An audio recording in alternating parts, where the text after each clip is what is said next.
பழைய நடிகைகள், அதுவும் முன்னணியில் இருந்து ரிட்டயர்ட் ஆன நடிகைகள் ஒன்று கூடினால், அந்த மேடையில் நடக்கும் அலப்பறைகளுக்கும், பிளாஷ்பேக் பேர்வழி என்று அடிக்கும் கூத்துகளுக்கும் அளவே இருக்காது.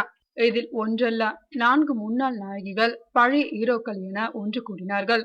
உயிரே உயிரே படத்தின் இசை வெளியீட்டுக்காக. இவர்கள் கடைசியில் இருவரும் எந்த பிரச்சனையும் பண்ணவில்லை. சமத்தாக தங்கள் வேலையை பார்த்தார்கள். அதுவும் ஹன்சிகாவின் அழகை மேடையில் பேசிய அத்தனை பேரும் ஓஹோ என புகழ, அதை தாங்க முடியாமல் ராதிகாவும் ஸ்ரீபிரியாவும் பேசிய விதம் அருவருக்க வைத்தது.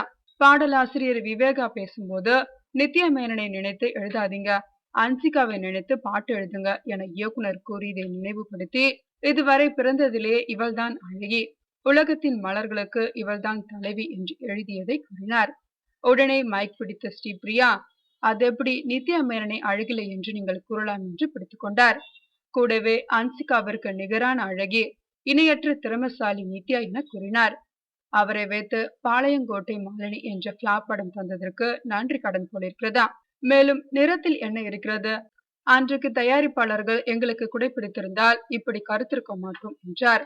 இவருக்கு முன் பேசிய ராதிகாவும் கருப்பு சிவப்பு கலர் பற்றியே புலம்பிவிட்டு, போனா போகுது, ஹன்சிகாவும் அழகிதான் என அரை மனசோடு கூறிவிட்டார்.